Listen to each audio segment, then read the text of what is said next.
Assalamualaikum warahmatullahi wabarakatuh. Kembali lagi di channel Bintoro Corp bersama saya Adnan di segmen Intip Bintoro, inspirasi dan tips ala Bintoro. Intip, intip terus.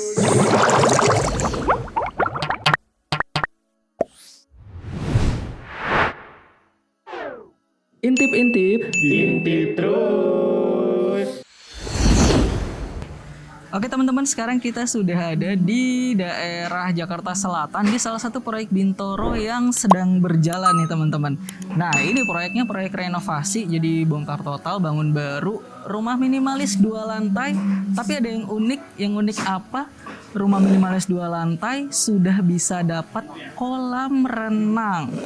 Wah menarik sekali ya teman-teman ya, rumah minimalis 2 lantai tapi punya kolam renang. Karena kan image-nya kolam renang pribadi itu salah satu fitur yang harusnya ada di rumah-rumah mewah ya, bukan rumah yang minimalis. Tapi ternyata di sini kita bisa bikin kolam renang loh, nggak percaya? Yuk lihat sini nih. Nah di sebelah kanan saya ini ada satu kolam renang di rumah minimalis yang sedang kita kerjakan teman-teman. Jadi ini masih tahap konstruksi ya teman-teman ya. Airnya juga di bawahnya juga masih kotor, jadi belum air yang ini karena masih ada pengukuran keramik juga, pemasangan keramik juga. Nah jadi nggak menutup kemungkinan mau rumah teman-teman style desain apapun, tipe berapapun, teman-teman bisa dapat kolam renang di rumah teman-teman sebagai fitur olahraga untuk teman-teman sekeluarga.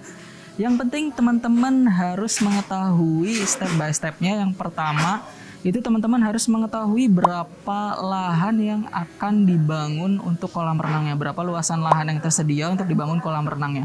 Kemudian yang kedua, luasan serta kedalaman dari kolam renangnya. Jadi yang kedua, dimensi dari kolam renang yang teman-teman inginkan. Kemudian yang ketiga, perhatikan konstruksi dari kolam renangnya itu sendiri. Nah tapi pertanyaannya bagaimana menempatkan kolam renang yang tepat untuk rumah teman-teman?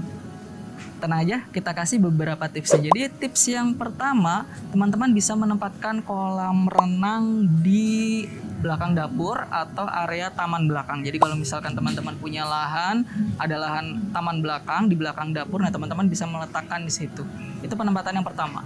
Kemudian yang kedua, teman-teman bisa menempatkan kolam renang tepat di depan kamar teman-teman. Nah, jadi enak tuh suasananya tuh ketika teman-teman bangun tidur gitu ya, langsung buka pintu kamar teman-teman, pintu samping atau jendela dan langsung lihat ke kolam renang. Jadi kesannya seger gitu. Peletakan yang ketiga tepat di samping ruang keluarga, seperti kolam renang di rumah yang sedang kita bangun ini nih teman-teman. Jadi letaknya tepat di samping dari ruang keluarga. Jadi sebelah kanan saya itu ada ruang keluarga, kemudian di sampingnya langsung terlihat keindahan dari kolam renangnya nanti nih setelah terbangun, setelah jadi nih teman-teman. Nah kalau lahannya minimalis juga, terbatas juga, teman-teman mungkin bisa menempatkan kolam renang mini berdinding kayu yang seperti di Jepang-Jepang gitu teman-teman. Jadi seperti kolam-kolam air panas di Jepang gitu ya teman-teman. Atau mungkin teman-teman bisa meletakkan kolam renang di sudut ruangan atau di sudut lahan gitu dengan bentuk yang setengah lingkaran. Jadi mungkin bukan kolam renang untuk olahraga, untuk sport, tapi kolam renang untuk rekreasi. Nah, bagaimana dengan desain kolam renangnya? Tapi sebelum masuk ke situ, mungkin karena di sini lagi masih banyak pekerjaan ya, ada yang lagi motong-motong untuk aluminium juga, jadi banyak suara-suara bising. Kita lanjut di dalam agar audionya terdengar dengan jelas. Yuk. Nah sekarang kita sudah ada di bagian depan dari rumah yang sedang kita bangun, yang sedang kita renovasi. Bisa dilihat ya nih, untuk menuju rumahnya aja kita harus masuki lahan yang seperti jalan gang gitu ya teman-teman, baru masuk ke lahannya. Jadi lahannya cukup terbatas. Tapi tenang aja, ada inspirasi desain kolam renang untuk rumah yang minimalis, desain kolam renang yang minimalis. Yang pertama, dari segi dimensi dulu nih. Dari segi dimensi dia harus ideal dan dengan bentuk dasar yang sederhana. Contohnya seperti persegi panjang, seperti kolam renang kita yang satu ini. Yang kedua, teman-teman bisa tambahkan tanaman-tanaman hias sebagai penghijau, sebagai mempercantik bagian dari samping-samping dari kolam renangnya. Kemudian yang ketiga teman-teman bisa tambahkan material-material yang bernuansa alam seperti batu alam misalkan, atau seperti kolam renang kita samping-sampingnya pool decknya dia menggunakan keramik dengan motif kayu. Nah tapi bagaimana dengan sistem plumbingnya ya teman-teman? Jadi ada dua sistem yang common, yang umum, yang paling gampang yang teman-teman bisa terapkan di kolam renang minimalis teman-teman.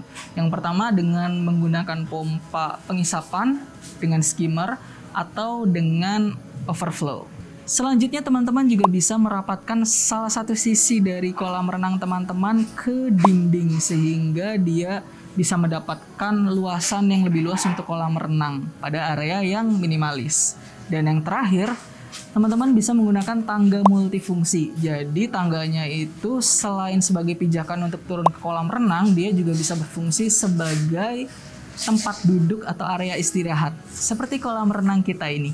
Oke, mungkin sampai di sini dulu ya teman-teman. Gimana? Udah mulai terbayang belum nih kolam renang impian teman-teman yang akan terbangun di rumah teman-teman?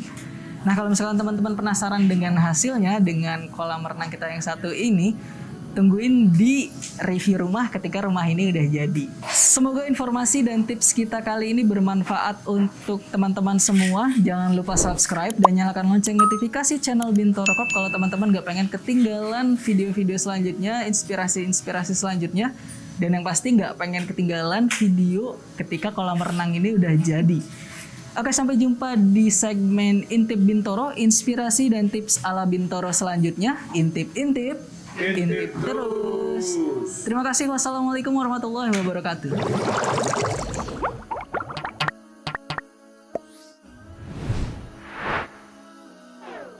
Intip-intip. Intip terus.